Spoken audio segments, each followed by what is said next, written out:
En el siguiente video vamos a mostrar una enfermedad comúnmente llamada sarna del manzano, producida por un hongo llamado Venturinia equalis, como ejemplo de un ciclo general de una ascomicota, como para poder cerrar lo que vimos en la parte general, la última sobre todo, y en lo que era un ciclo general. Entonces lo vamos a poner en una enfermedad específica, y cabe destacar que esta enfermedad es muy importante, es una de las principales enfermedades del cultivo de manzano. También afecta al cultivo de peral, otra especie, no la especie Ina equalis, sino el género Venturia, pero especie Pilis. Vamos a hablar de la sarna del manzano, como les comenté, para explicar y hacer un cierre de la teoría y dejarlo desde el punto de vista en algo práctico. Antes de arrancar el desarrollo de la enfermedad o de comenzar, vamos a definir el concepto de teleomorfo y anamorfo, que simplemente teleomorfo se le llama a la fase sexual y anamorfo a la fase asexual. Son conceptos o palabras que van a ver que están en muchos libros que ustedes van a leer, entonces es importante que empiecen a incorporar un glosario de palabras para que ustedes se introduzcan en el mundo de la fitopatología a la hora de buscar bibliografía o avanzar bastante más de la introducción que nosotros le vamos a dar a la fitopatología, tengan los conceptos básicos y sólidos para esto. Bueno, la sarna del manzano, producida, como les dije, género Venturia, especie Ina equalis, el amorfo, lo tenemos acá escrito, y es una enfermedad de distribución e importancia mundial. Es un organismo hemibiotrofo o saprófito facultativo. Recordamos lo que habíamos visto en la teoría de que era un hemibiotrofo, que era un saprófito facultativo, que en realidad era un patógeno que tenía la facultad de comportarse como saprófito en ciertas condiciones, y ya vamos a explicarlo. Y hemibiotrofo es un intermedio entre un biotrofo y un necrotrofo. Los síntomas que produce esta enfermedad son manchas costrosas o cancros o manchas de tipo sarnas. Principalmente estas manchas de tipo sarnas o cancros en los frutos, donde se producen estas manchas costrosas o sarnosas en los frutos. También se produce un fenómeno de hipoplasia. ¿Qué quiere decir? Que la zona donde está afectada en el fruto deja de crecer. Entonces se produce, además de esa mancha costrosa o sarnosa, una deformación del fruto. En las hojas, esa mancha costrosa al principio se la ve como una mancha clorótica, leve, que prácticamente en la cara superior de la hoja prácticamente no se ve, pero en vez de la hoja, en la cara axial, se ven manchas necróticas que siguen el sentido de las nervaduras. Eso es la descripción de la sintomatología. La parte de la planta afectada es principalmente hojas, flores y frutos pequeños, en el sentido de que a frutos pequeños donde más lo afecta. El fruto, cuando es maduro, le produce la mancha costrosa o sarnosa, esos cancros, pero como el fruto ya terminó su crecimiento, no le provoca esta hipoplasia, esta detención de crecimiento, por lo tanto no le da esa deformación del fruto. Y los signos son conidioforos libres, con coridos bicelulares, pseudoperitecios, con ascosporas bicelulares. Esto ya lo vamos a explicar en el ciclo y en las fotos.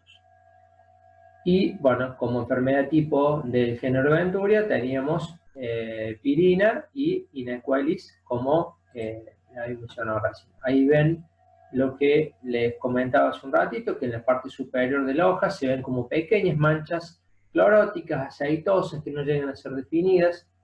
En el interior esto es un comienzo, pero esto después va a tornar a avanzar en todo el sentido de las nervaduras principales sobre todo. Vemos cómo en frutos provoca esas manchas sarnosas o costrosas, y aquí podemos otra vez volver a la parte general de fitopatología y mencionarle que esta enfermedad, de acuerdo a la clasificación de las enfermedades, es una enfermedad del tipo desfigurante. Este patógeno no va a provocar pérdida de rendimiento en toneladas por hectárea, no va a provocar no va a inducir ninguna toxina, lo único que va a hacer es producir un daño o un síntoma estético. Acá en un ataque muy severo puede llegar a avanzar un poco más, pero prácticamente este patógeno produce algo visual. Entonces, considerado un ejemplo de enfermedad desfigurante.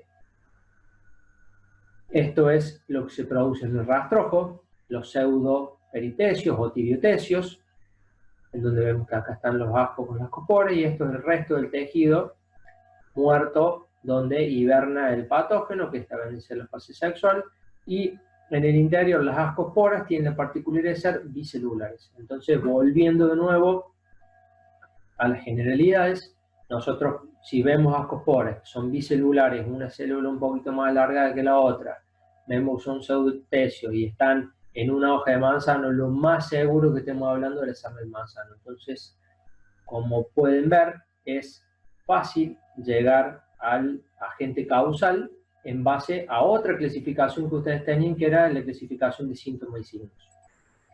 En cuanto a los signos, y en la fase asexual, podemos ver que los conidios eran unicelulares, de una forma bastante indefinida, y que eran entre hialinos a marroncito claro. Esto es la fase el anamorfo o la fase asexual, y lo que provoca la infección secundaria. Ahí vamos cerrando todos los conceptos que vimos anteriormente. Si nos vamos al ciclo, vamos de nuevo al otoño, cuando se caen las hojas del manzano, las hojas infectadas del ciclo del verano quedan en el rastrojo, y el patógeno queda invadiendo como saprófito las hojas durante todo el invierno. Cuando llega la primavera, estas hifas, este micelio que está invadiendo como saprófito en el rastrojo, reciben la inducción ambiental por temperaturas y humedad, que es que la temperatura empieza a aumentar y la humedad también empieza a aumentar. Arriba de 20 grados y 70-80% de humedad, les va a empezar la inducción para que se dé la reproducción sexual. Que ya le explicamos, estos pseudotecios empiezan a madurar, dando en la primavera la producción de los ascos con ascosporas que son liberadas por el viento y generan una infección en la parte baja de la planta, porque si consideramos que estas hojas están en el suelo y que el viento las lleva, por lo general lo más seguro es que lleguen a la parte baja o media de la planta, produciendo infecciones en hojas, flores. Estas ascosporas van a germinar, van a penetrar en forma directa, activa, generando un pseudoparénquima. Este pseudoparénquima se genera debajo de la epidermis, o debajo de la cutícula, más precisamente. Empieza a desarrollarse este hongo, desarrollando los síntomas tanto en hojas como en frutos, y cuando termina su invasión, produce la fase asexual, que son conidióforos con conidios típicos del género Ventura, que se van a ser liberados, y estos conidios, como hemos explicado recién, van a ser diseminados por el viento y van a caer en hojas nuevas, produciendo lo que denominamos infección secundaria producida por los conidios. A partir de que se genera una infección secundaria por los conidios, que estos ya van a partir de la parte media o baja de la planta para ser liberados en partes más altas, y así empiezan una infección que, mientras se den condiciones favorables, el anamorfo de la enfermedad o la fase sexual de la enfermedad se va a repetir cíclica y constantemente durante todo el ciclo del manzano, hasta que las condiciones sean favorables o hasta que nosotros realicemos una intervención aplicando un fungicida para que proteja esa hoja. Cuando llegue el otoño, esta infección se va a detener, se va a producir una caída de hojas y va a volver a reanudarse el ciclo saprofítico de este patógeno en el cultivo. Por lo tanto, volviendo al ejemplo, acá tenemos la fase saprofítica.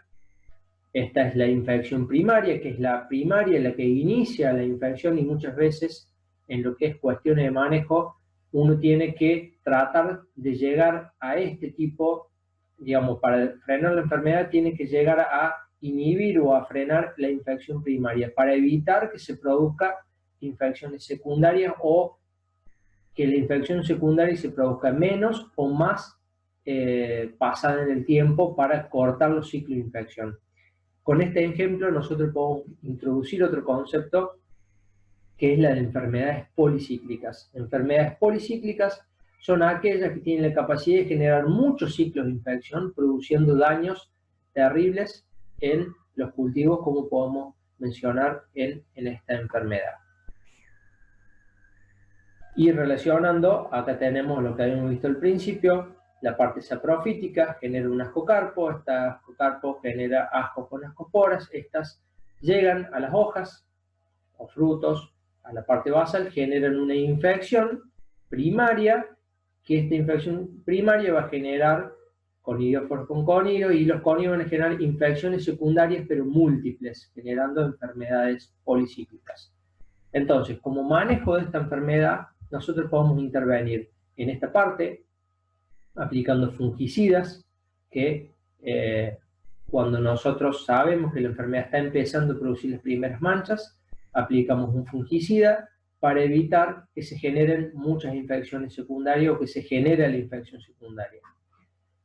También vamos a actuar sobre la parte del resto del cultivo, eliminando esas hojas que contienen ese micelio en los rastrojos.